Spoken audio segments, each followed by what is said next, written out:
The Emperor Claudius, the uncle of the wild and crazy Caligula who preceded him, was going to end up ruling as emperor from the years 41 to 54 CE. And we were talking about this last time, how he was not really anybody, including himself, expected to be suited or ever to rise to the level of being the ruler of the whole empire. In fact, he had basically lived on the sidelines up to now, meaning he could pursue his own interests and his own intellectual pursuits. Things like a passion for literary studies, the classics. He's the original classicist. He studied the Roman language and the relationship between Roman and Etruscan. He even made literary and learned suggestions like we should add back 3 letters that would really be useful to have in the Latin alphabet again. He took up the study of history. He wrote histories of Rome, of Etruria, and of Carthage, none of which has survived. But the bottom line is he spent most of his life in study and in the library, cut off from the world out there. The result being that he developed a close relationship with some of the palace functionaries and servants, especially the imperial freedmen. Freedmen are, by definition, formerly slaves. They had been owned by the imperial family, but they had been given their freedom and kept in a position with the imperial apparatus as attendants and functionaries. There were a good number of these people, some of which became close aides and maybe even friends to Claudius. Now he's thrust into the limelight, and the empire is going to begin to feel the effects of all of these earlier activities and interests that he had. In particular, he had enough savvy to understand that there were many improvements that could be made in the way the empire and Rome itself were administered. So he began to revamp the whole thing in ways that made sense to him. He created a whole system of bureaucracy that would tend to the needs of the emperors instead of those of the Senate. And in order to do that, of course, he turned to the people that he knew he could count on, namely those imperial freedmen, especially people who he thought had the skills needed to handle things like the vast amount of paperwork, all the correspondence that the imperial palace had to deal with.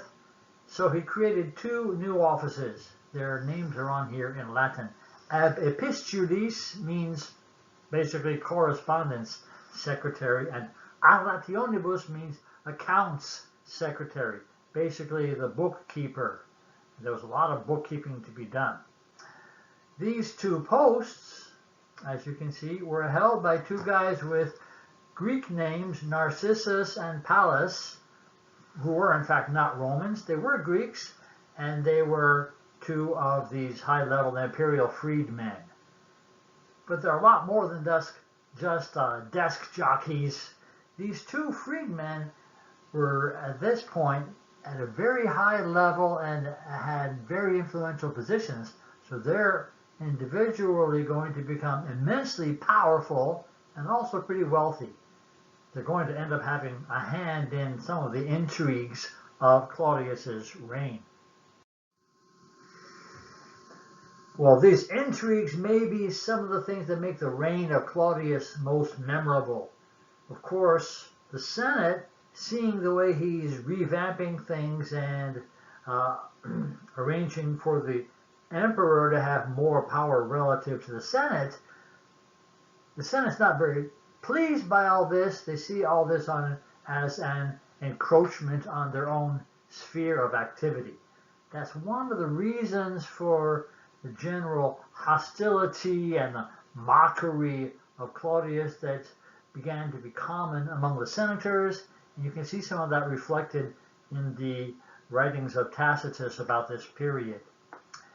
They also made fun of him for his habit of getting married. Yeah, he's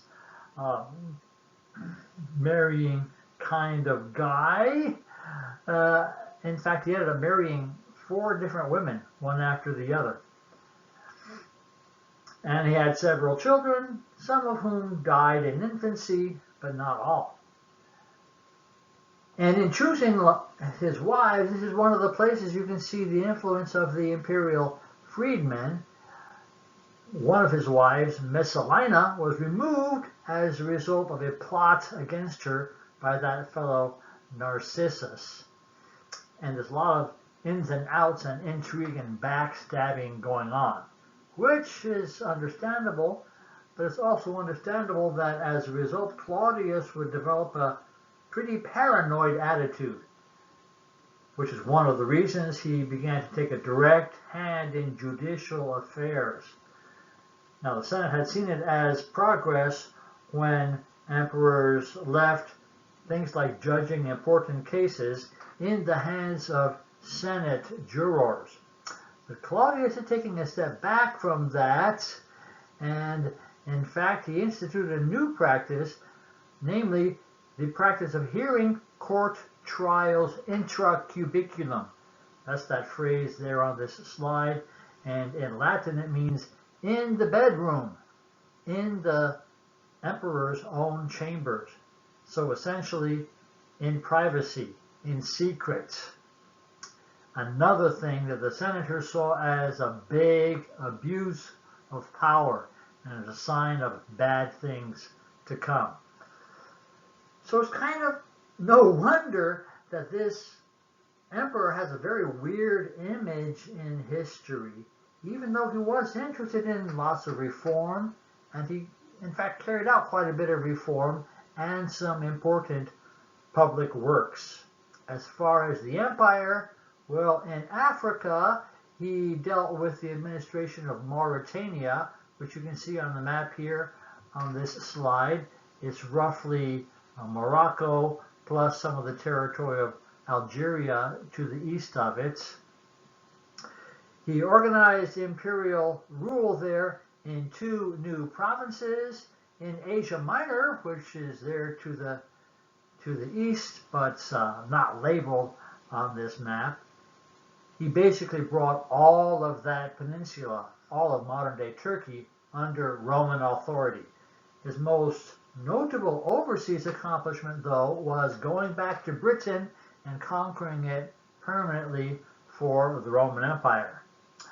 Caligula, you might remember, had talked about doing that, and he had made motions in that direction, but there were some doubts about whether it was a worthwhile conquest.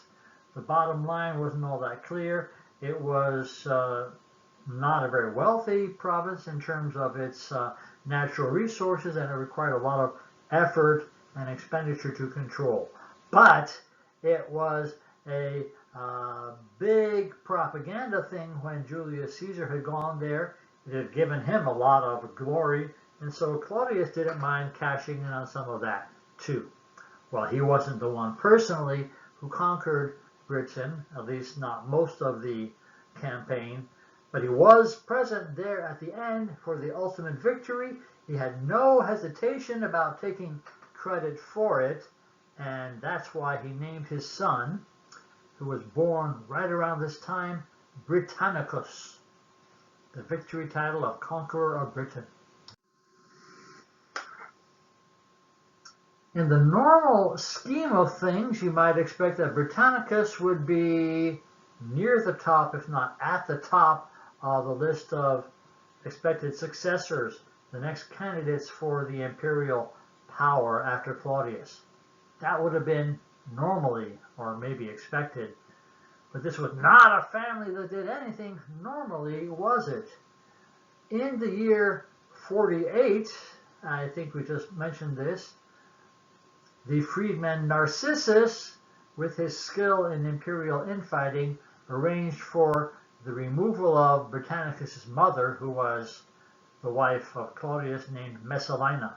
She's the topmost portrait on this slide up here. He had her removed and killed, and Narcissus also helped in the intrigues of a woman named Agrippina. She's the bottom portrait. Agrippina the Younger or the second, you might call her, who was the sister of the former Emperor Gaius Caligula, and she was Claudius's niece, but who also managed to use her charms to essentially seduce her uncle Claudius and marry him.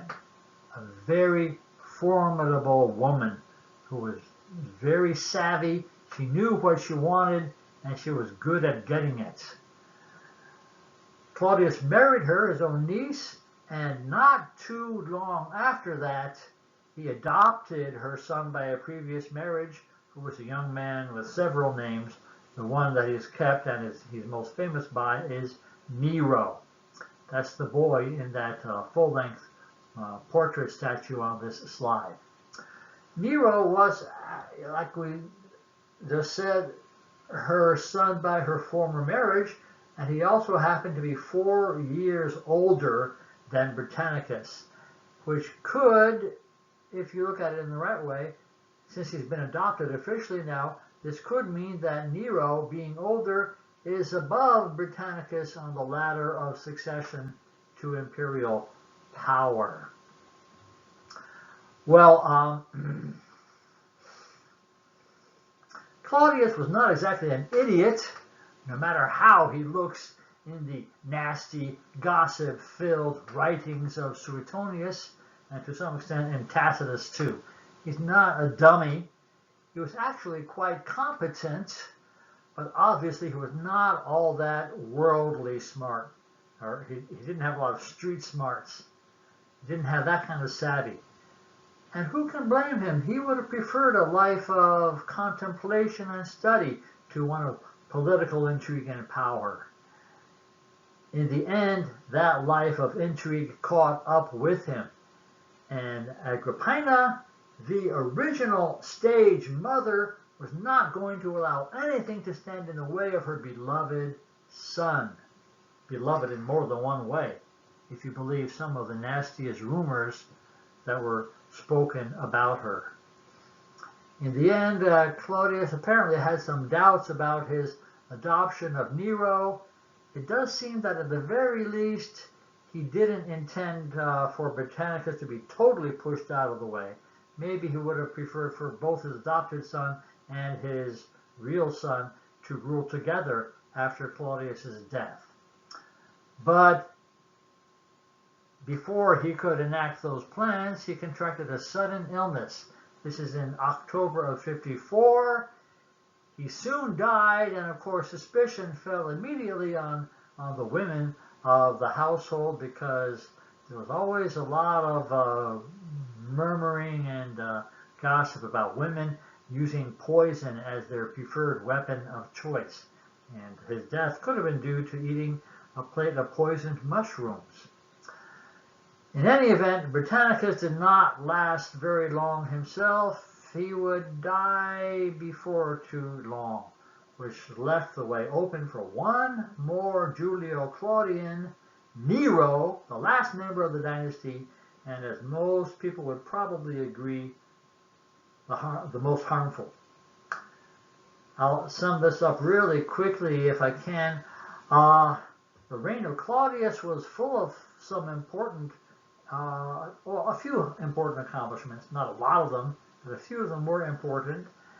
There was an improvement in imperial administration, but the ultimate effect of that might have been negative, because it increased this distrust between the senators and the emperor. One area where he made important advances, though, had to do with the way Rome ruled and related to its subject peoples. Claudius was more liberal than his predecessors in allowing conquered people to become citizens of Rome.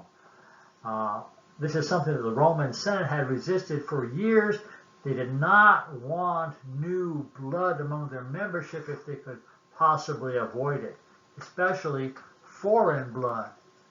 Then, in the year 48, Claudius argued to the senators that men from Gaul, which had been Roman for quite a while now, men from Gaul should be allowed to be seated among the senators.